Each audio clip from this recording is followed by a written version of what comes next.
कहानी की शुरुआत एक सुनसान बीहड़ से होती है, जहां बीचों बीच एक छोटा सा घर नजर आता है। इस घर में बेन नाम का एक जवान अपनी गर्लफ्रेंड के साथ रहता है। बेन का काम टूरिस्ट गाइड का है, क्योंकि पास ही एक छोटा सा टाउन है जहां लोग घूमने आते रहते हैं और बेन उन्हें पूरा बीहड़ दिखाता है। बेन की गर्लफ्रेंड अब शहर जाना चाहती है, क्योंकि उसे अपनी पढ़ाई मुकम्मल करनी है। वह बेन को भी अपने साथ चलने को कहती है, लेकिन बेन मना कर देता है। उसे बीहड़ की जिंदगी पसंद होती है, उसका काम भी यहीं होता है, इसलिए वह यहाँ से जाना नहीं चाहता। जाने से पहले बेन अपनी गर्लफ्रेंड को एक गन देता है और कहता है कि मुझसे वादा करो, हर रात सोने से पहले इसे अपने पिलो के नीचे रखोगी, अपनी हिफाजत के लिए। वह वादा कर लेती है और फिर शहर चली जाती है। उसके जाने के बाद बेन को उसकी बहुत याद आने लगती है। कुछ अरसे बाद पास के टाउन का शरीफ बेन को बुलाकर बताता है कि मेडिक नाम का एक बहुत बड़ा बिजनेसमैन यहाँ आया हुआ है, जो असल में लॉस एंजल्स में रहता है। मेडिक को एक एक्सपीरियंस्ड टूरिस्ट गाइड चाहिए, क्योंकि वह डिजर्ट में एक रेयर जानवर का शिकार करना चाहता है, जिसे ढूंढना और शिकार करना दोनों ही बहुत मुश्किल है। इस काम के बदले मेडिक बेन को एक दिन के बहुत ज्यादा पैसे ऑफर करता है। बेन के लिए यह अमाउंट हैरान करने वाली होती है, क्योंकि उसने जिंदगी में कभी इतने पैसे नहीं देखे होते। इसी वजह से बेन इस ऑफर को कबूल कर लेता है और उसके साथ चलने के लिए तैयार हो जाता है। जब बेन मेडिक के साथ बीहड़ के अंदर आता है, तो वह देखता है कि वहाँ और भी काफी लोग मौजूद हैं जो शिकार के लिए आए हुए होते हैं। इस एरिया में शिकार करना कानूनी होता है, लेकिन सिर्फ उन लोगों के लिए जिनके पास लाइसेंस्ड गन होती है। अब रात होने से पहले ये लोग उस जगह पहुंच जाते हैं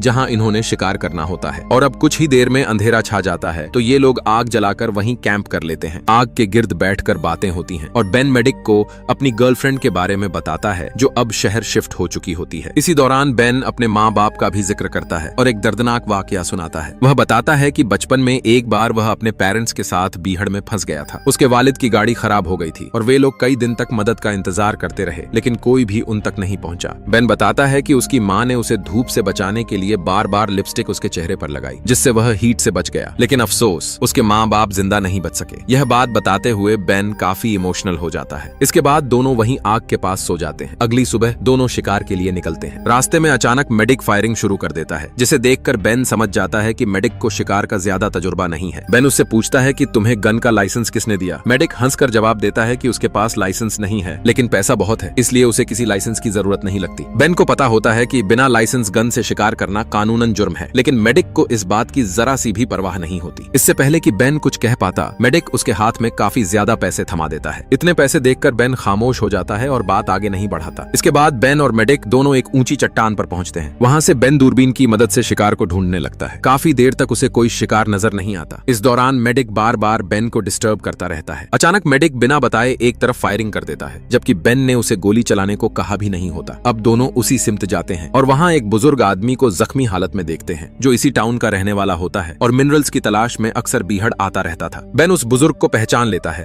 और फौरन उसकी मदद करना चाहता है। वह गाड़ी की तरफ भागता है, जबकि दूसरी तरफ मेडिक बुरी तरह घबरा चुका होता है। उसे एहसास हो जाता है कि उससे बहुत बड़ी गलती हो चुकी है, इसलिए अब मेडिक अपने साथी को फोन करता है और पूरा मामला बताकर कहता है कि शायद अब वह बुरी तरह फंस गया है। फोन पर उसका साथी उसे मशवरा देता है कि उस बुजुर्ग को एक और गोली मार दो, लेकिन बेन की गन से। मेडिक बिना ज्यादा सोचे यही करता है। गोली की आवाज सुनकर बेन वापस आता है और देखता है कि बुजुर्ग आदमी के जिस्म में 2 गोलियां लगी हुई होती हैं। बेन गुस्से और हैरानी से मेडिक से पूछता है कि तुमने ऐसा क्यों किया। मेडिक सफाई देता है कि यह सिर्फ उसका जुर्म नहीं, बल्कि बेन का भी जुर्म है, क्योंकि एक गोली बेन की गन से चली है। बेन समझ जाता है कि मेडिक ने यह सब अपने आप को बचाने के लिए किया है। फिर मेडिक बेन को लालच देता है और कहता है कि अगर तुम इस बात का जिक्र किसी से नहीं करोगे तो